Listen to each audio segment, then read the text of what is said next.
Hey everybody, it's me, Calvin Benson, and the Lost Media community is one of the most dedicated communities I've ever seen.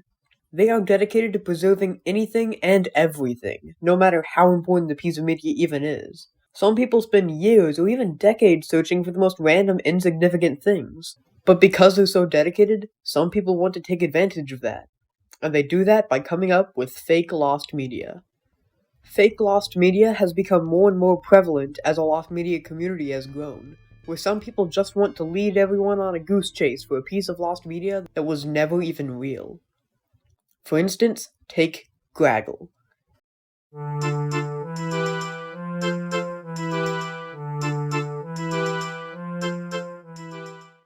Now, if you've been on the internet at all in the last few months, you would have seen this guy.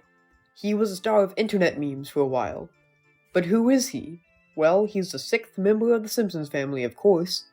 Or at least, that's what people want you to believe. Graggle was created in 2011 as fan art of an emoticon from a Japanese artist, and he became an underground meme. Then in 2015, a 2chan user drew Graggle on the Simpsons couch, and that gave one 4chan user an idea, because in 2021, an anonymous user posted a new photoshopped image of Graggle with the Simpsons family, and explained a fake story of Graggle being a lost character that Matt Groening wanted to be a self-insert character. And people ran with that joke of him being some mysterious lost Simpsons character, with Twitter user Simeon Jimmy saying how the Simpsons family added Graggle. And after that tweet, Graggle exploded into like a massive meme. And now everyone was just pretending Graggle was a real character all along. People photoshopped Graggle into practically every notable scene in The Simpsons. Someone even modded Graggle into the Simpsons video game The Simpsons Hit and Run, and some people animated entire scenes of Graggle, like the iconic fish bulb scene. It was all a coincidence. Yep, there's your answer, Fishbulb. Well, it was a good ride while it lasted. Come on, kids. Let's go home. We are home. That was fast. Yeah, that was pretty fast, Homer. Ooh, boy. Or the Stonecutters ending scene. The Simpson family is the best possible club I could belong to. Attaboy, Homer. I knew you'd pull through for your family. As your best friend and handy sidekick, Graggle, I could not be more impressed. And honestly, some of these edits are kinda creepy. I mean, the fact that there could be a character in the biggest show of all time that's lost and mysterious is a pretty eerie concept. But eventually, the memes started dying out. But the concept was cool, pretending a made-up character was always part of a big franchise. So what if, instead of creating a fake Simpsons character, we made a fake Mario character? This is Scripulous Fingore, a Mario enemy that first appeared in New Super Mario Bros. On the DS. But shocker, he actually didn't. Scripulous Fingore was created by the Twitter account Cut and Obscure Video Game Content, and the account at first looks legit, but in reality is just a fun parody account. And on April 23rd, 2021, they posted a tweet saying, "In the files for New Super Mario Bros. DS, there's a fully coded unused ghost enemy referred to as Scripulous Fingore." When asked about the enemy in an interview, Miyamoto disregarded the question, seeming unusually upset. They also showed an image of the 3D model of Scripulous Fingore and another photo showing what he would look like in-game. And the tweet blew up, becoming even more famous than Graggle. I even made a video about Scripulous Fingore back in October 2021. And because the character had such a simple design, people could easily put him in other games, and he would fit right in. He found his way into other Mario games, such as Super Mario Bros. 1, 3, Mario World, and in Mario World, he was green this time. And speaking of green, he was put in Yoshi's Island. But Yoshi's Island wasn't the only Mario spin-off he made his way into. He was an enemy in Super Mario Kart, the most popular Mario spin-off being an enemy on Boo Lake. And he upgraded to a full-blown playable character in Mario Kart Wii. And going back to his pixel art roots, he appeared in Mario & Luigi Superstar Saga. He was even a full-blown boss in Mario 64. He even appeared in Paper Mario twice, as an enemy in Paper Mario 64, and an enemy in Paper Mario Color Splash. And later on, he expanded outside the Mario world into other game series, like Mario's rival, Sonic, as an enemy in Sonic Mania. And he stuck with the retro games by appearing in Ace Attorney on the GBA, and the first Earthbound. But he didn't only appear in AAA games, He made some cameos in some indie games, like The Binding of Isaac, A Hat in Time, and of course, Five Nights at Freddy's. And someone even modded an entire Fingore-themed level in Friday Night Funkin' that you can play right now if you want. But of course, Scripulous Fingore isn't real. He was never a real enemy. But hey, it was fun to pretend he was.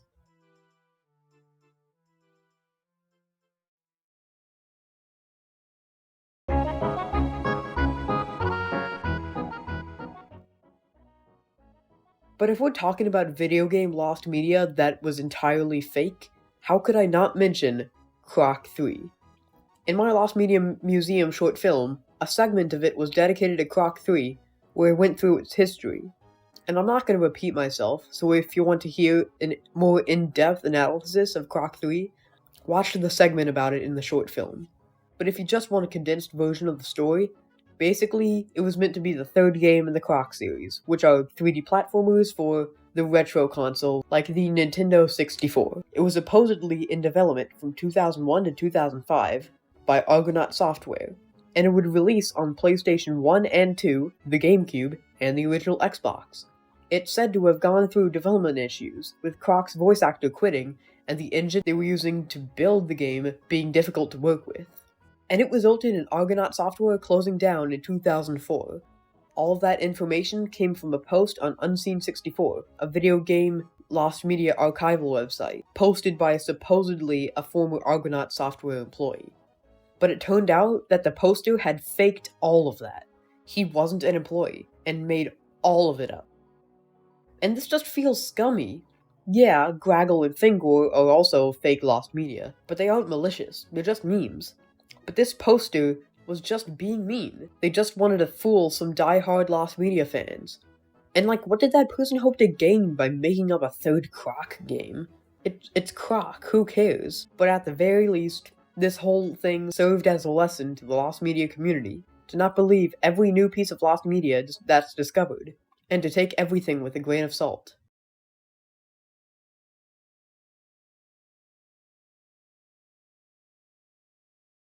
But if we're talking about fake video game lost media, how could I not mention the most infamous one of them all?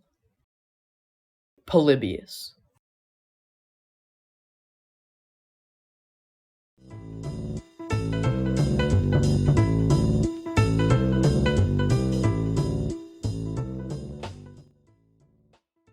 Now I'm guessing you've already heard of Polybius, and there's a reason for that, as it was one of the biggest gaming creepypastas ever, almost as famous as Sonic.exe. So let's go all the way back to when Polybius began.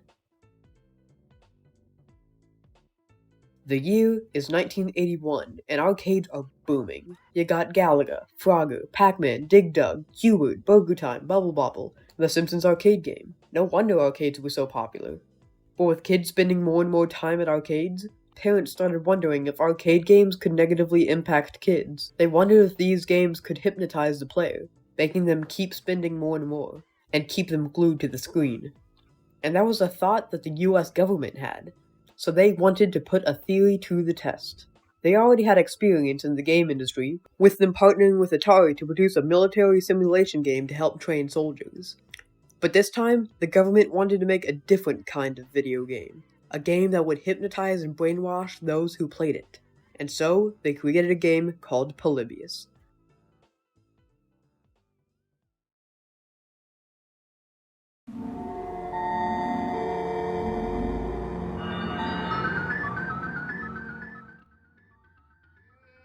They partnered with a German game company called ǝsґᴜɁd to code the game and produce the machines. ǝsґᴜန့d is a German name, roughly translating to sensory deprivation. Very strange. They only made a few machines of Polybius, and only released them in a few bars in Portland, Oregon. And the machines drew lines longer than any other game in the state. And every few days, the men in black would visit the machines and collect data from it and immediately leave. Also, very odd. Not much is known about the gameplay other than it using vector graphics, similar to those LED signs in stores. Nobody really agrees on the exact gameplay, but it's known that throughout the gameplay there would be subliminal messages designed to brainwash the player, and it resulted in some players experiencing seizures, bloody vomit, weakness, and even death. So basically all that stuff they say in medicine commercials. And for decades, this story remained underground. And it was lost media. Until 1998, when a post about it was found on coinop.org, which is a source of most information on the game, detailing a ton of info. And 8 years later, someone commented on that post, saying that they were an employee of ǝsᴉཊᴜ, and that they were worried about the effect the game would have on players. And that was really all the info we had. Over the years, many people would try to recreate the game, some even making a fan-made game that would run on a 2600. But none of these games had any mind-altering effects, or any of the details that the coinop post detailed. And so, once again, the game was lost media. But now that we've gone through all the evidence in favor of Polybius, let's look at the evidence against the legend. And man, there's a lot of evidence proving Polybius isn't as real as it seems, and is just another case of fake lost media.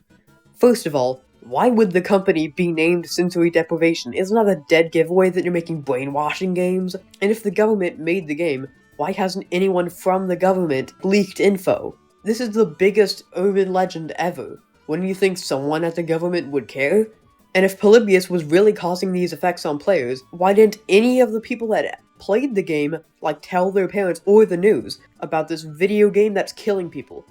And speaking of the news, why didn't any news stations cover this insane story? Sure, there weren't a lot of machines, but you'd think in a time where every media outlet was fear-mongering about violent games, that they would jump on the opportunity to cover a game that's literally mind-controlling and killing people. There literally wasn't any media coverage or documentation of Polybius until 1998, almost 20 years after the game was released. And the biggest piece of evidence is that the game couldn't really exist at the time. This was at a time when Pac-Man was the pinnacle of gaming. Do you really think that any game machine would be capable of mind control in 1981?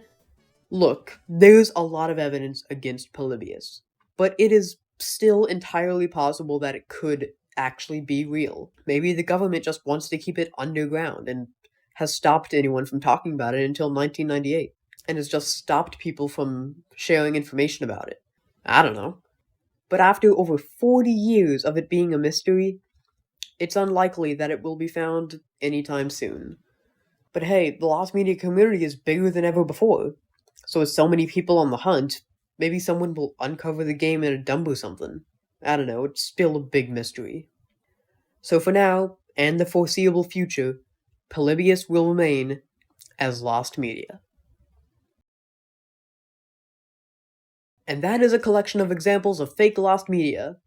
And there's obviously many, many more cases, but I just wanted to focus on the big ones. If you want me to do a part 2, tell me in the comments. And while you're scrolling down there to comment, why not click the subscribe button? It helps out the channel a ton.